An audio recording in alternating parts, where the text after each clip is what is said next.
বঙ্গ রাজনীতিতে যদি প্রকৃত মুসলমানদের হয়ে কেউ কথা বলে থাকেন, বিধানসভার ভেতরে যদি কেউ অভ্যন্তরে যদি কেউ গর্জন করে থাকেন, তার নাম হলো পীরজাদা নওশাদ সিদ্দিকী। অর্থাৎ ভাঙড়ের এই যে জায়গাটা, এইখানটাতেই নওশাদ সিদ্দিকী ধরার চেষ্টা করেছেন। আমার মুখে আইএসএফ এর কথা হয়তো আপনাদের শুনতে লাগতে পারে, আমি খুব স্বচ্ছ কথা স্বচ্ছ করে বলতে ভালোবাসি, সাদা কথা সাদা করে বলতে ভালোবাসি, আমি সত্যকে সত্য বলতে ভালোবাসি। নওশাদ সিদ্দিকী যেভাবে 2021 সালের পর থেকে পরিশ্রম করছেন, খাটছেন, নিজে ত্যাগ করছেন, নিষ্ঠার সঙ্গে ভদ্রতা, সভ্যতা, রাজনৈতিক স্বাধীনতা মেনে যেমন কাজ করছেন, বিধায়ক হিসেবে দায়িত্ব পালন করছেন, ভাঙড়ের মাটি থেকে শুরু করে পশ্চিমবঙ্গের আনাচে কানাচে ঘুরে বেড়াচ্ছেন, কর্মীদের পাশে থাকার চেষ্টা করছেন, কর্মীদেরকে মনোবল দিচ্ছেন, মামলা খেলেও কর্মীদের পাশে আছে, হামলা খেলেও কর্মীদের পাশে আছেন, এটা কিন্তু একটা জ্বলন্ত দৃষ্টান্ত।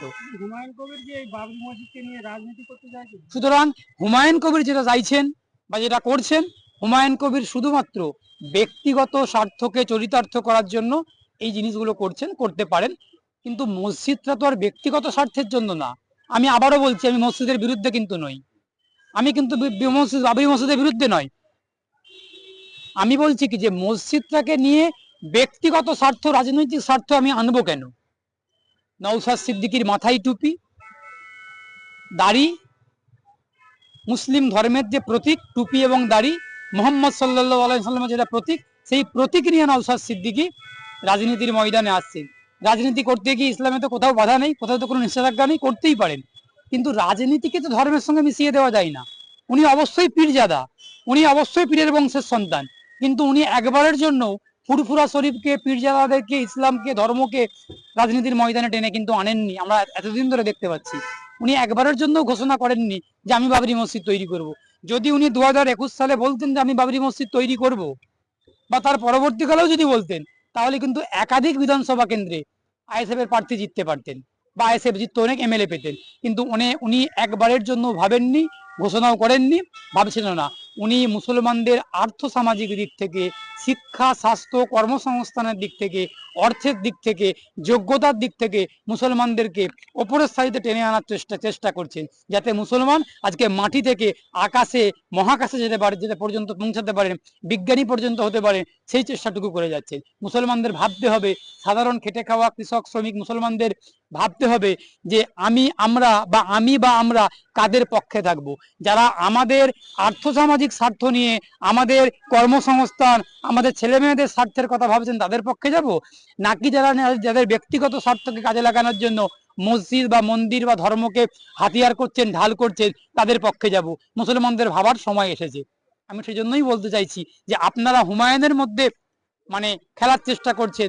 আমি অ্যাডভোকেট শেখ বাবুলাল, আমি এই হুমায়ুনের মাঝখানে হুমায়ুনকে সরিয়ে দিয়ে আমি নওশাদকে বলার চেষ্টা করলাম, নওশাদকে টেনে আনার চেষ্টা করলাম। তার কারণ বঙ্গ রাজনীতিতে যদি প্রকৃত মুসলমানদের হয়ে কেউ কথা বলে থাকেন, প্রকৃত পিছিয়ে পড়া সাধারণ মুসলমানদের হয়ে যদি কেউ কথা বলে থাকেন, খেটে খাওয়া মুসলমানদের হয়ে যদি কেউ কথা বলে থাকেন, বিধানসভার ভেতরে যদি কেউ অভ্যন্তরে যদি কেউ গর্জন করে থাকেন, কেউ কথা বলে থাকেন ওয়াকাফ নিয়ে, ইসায়ের নিয়ে, বিভিন্ন বিষয় নিয়ে, ইস্যু নিয়ে মুসলমানদের পক্ষে, তার নাম হলো পীরজাদা নওশাদ সিদ্দিকী, অর্থাৎ ভাঙড়ের আইএসএফ বিধায়ক নওশাদ সিদ্দিকী। এই হুমায়ুন কবির 5 বছর এমএলএ ছিলেন, আর 2 মাস পরেই গেলে বিধানসভা ভোট, 2-3 মাস গেলে, এতদিন পর্যন্ত একটা কথায় বাবরি মসজিদ নিয়ে হোক, এসআইআর নিয়ে হোক, ওয়াকাফ নিয়ে হোক, কোনো কথা বলতে শুনিনি। আজকে হঠাৎ করে বাবরি মসজিদের উত্থান হলো। বাবরি মসজিদ হোক, যাই হোক না কেন, আমি শুধু মুসলমানদের কাছে আহ্বান জানাবো যে আপনারা দেখুন, ভাবুন যে কারা প্রকৃত মুসলমানদের জন্য, পিছিয়ে পড়া মুসলমানদের জন্য কারা ভাবছেন, বা কোন মানুষটা ভাবছেন, কোন মানুষটা কাজ করছেন, নওশাদ সিদ্দিকী নাকি হুমায়ুন কবির। আগে ভাবেননি, আজ থেকে ঠিক 1 বছর আগে হুমায়ুন কবির বিধানসভা সাহেব আমাদের চ্যানেলে সাক্ষাৎকার দিয়েছিলেন। আর আপনি বলছেন নওশাদ আব্বাস, এমনি নওশাদ আব্বাসের দলকে মৌলবাদী দল বলে, বিভিন্ন আপনাদের বিভিন্ন দলগুলো বলে থাকে। আর সেই জায়গায় যদি বলতেন যে আব্বাস বা নওশাদ যদি বাবরি মসজিদের উদ্যোগ নিতেন, তাহলে বলতেন তালিবানি দল।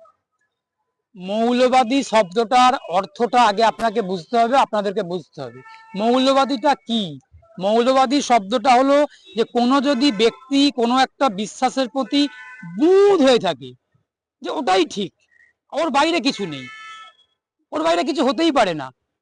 এখন এক শ্রেণীর মানুষ যদি মনে করেন যে আল্লাহু আকবার বলতে বলতে একটা মানুষের গলা কেটে দেওয়াটাতে ইসলাম আছে, এটাকে যদি কেউ বুঁদ হয়ে বিশ্বাস করে, তাহলে সে মৌলবাদী। আবার এক শ্রেণীর মানুষ যদি মনে করে যে গীতা পাঠ করার কাছে মাংস খাওয়া যাবে না, এটাই বিশ্বাস, তাহলে সেটা মৌলবাদী। যদি এক শ্রেণীর মানুষ মনে করেন জয় শ্রীরাম বলতে বলতে মানুষকে পিটিয়ে পিটিয়ে মারতে হবে, এর মধ্যে ধর্ম আছে, এর মধ্যে পুণ্যি আছে, এর মধ্যে স্বর্গ আছে, তাহলে সেটা মৌলবাদী। মৌলবাদী শব্দটা হলো কোনো কিছু বিশ্বাসের প্রতি বুঁদ হয়ে থাকা, অন্ধ হয়ে থাকা, সেটাই হলো মৌলবাদী। সুতরাং আইএসএফ কে, নওশাদ সিদ্দিকীকে, ভাইজানকে মৌলবাদী আজ যাই হোক মৌলবাদী বলা যায় না। তার কারণ তারা মৌলবাদী সংগঠনও করেন না। তারা ব্যক্তি নওশাদ সিদ্দিকী আলাদা, পীরজাদা নওশাদ সিদ্দিকী আলাদা, আবার এমএলএ নওশাদ সিদ্দিকী আলাদা। একটা ব্যক্তির একাধিক স্বার্থ থাকে, একটা ব্যক্তির একাধিক পদক্ষেপ থাকে। আমি ব্যক্তি বাবুলাল, আমি অ্যাডভোকেট শেখ বাবুলাল, আমি আবার সিপিআইএম এর কর্মী মানে সমর্থক শেখ বাবুলাল।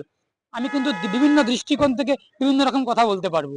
আমি একটা দৃষ্টিকোণ থেকে একবার কথা বলবো ওকালতির পেশা নিয়ে কথা বলবো, কখনো রাজনৈতিক কথা বলবো, আবার কখনো ব্যক্তিগত মতামত প্রকাশ করব।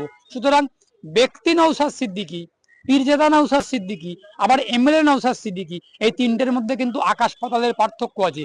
সুতরাং যে বা যারা নওশাদ সিদ্দিকীকে মৌলবাদী বলছেন, আসলে তারাই কিন্তু মৌলবাদী। হয় যারা মৌলবাদী, তা না হলে তারা মৌলবাদী শব্দটার সংজ্ঞা জানেন। কোর্টে মুসলমান, জেলে মুসলমান, থানাতে মুসলমান, মারছে মুসলমান, মরছে মুসলমান, কেস খাচ্ছে মুসলমান। আর মুসলমানদের ভোট নিয়ে মুখ্যমন্ত্রী হচ্ছে মমতা বন্দ্যোপাধ্যায়, পুরমন্ত্রী হচ্ছে ফিরহাদ হাকিম, খাদ্যমন্ত্রী হচ্ছেন রসিন ঘোষ, শিক্ষামন্ত্রী হচ্ছে ব্রাত্য বসু, এই সমস্তগুলো হচ্ছে। সকলের নয়নের মণি, লাখো কোটি যুবকের আইকন। আবারও বলেছি, যখনই ডাকি তখনই পাই। মাননীয় সম্মানীয় পীরজাদা নওশাদ সিদ্দিকী ভাইজান, ভাইজানকে এবারে আমরা একটু বরণ করে নেব। বরণ করে নেবেন আমাদের আজকের এই মহতি উদ্যোগের অন্যতম লড়াকু মুখ সম্মানীয় একাজুল মোল্লা। একাজুল মোল্লা ব্যাচ পরিয়ে সসম্মানে সম্মানিত করবেন আমাদের ইন্ডিয়ান সেকুলার ফ্রন্টের চেয়ারম্যান এবং ভাঙড় বিধানসভার বিধায়ক ভাইজান পীরজাদা নওশাদ সিদ্দিকী মহাশয়কে। আমি একাজুল মোল্লা ভাইকে অনুরোধ রাখছি ভাইজানকে ব্যাচ পরিয়ে বরণ করে নেওয়ার জন্য।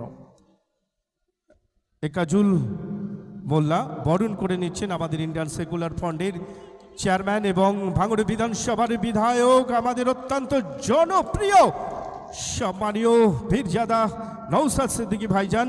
এবারে উত্তরীয় পরিয়ে সসম্মানে সম্মানিত করছেন সম্মানীয় মঈন গাজী। সম্মানীয় ভাইজানকে উত্তরীয় পরিয়ে সসম্মানে সম্মানিত করছেন, বরণ করে নিচ্ছেন। চাইবো একটু হাততালি, হবে না আপনাদের ককবেটতালি। আমি কথা দিয়ে যাচ্ছি শাহজুল আলী, তাই মানুষটার জন্য হোক না একটু হাততালি।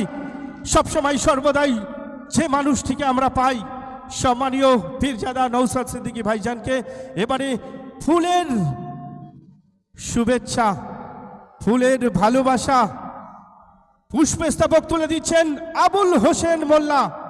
হোক না ফুলের মতো মনটা।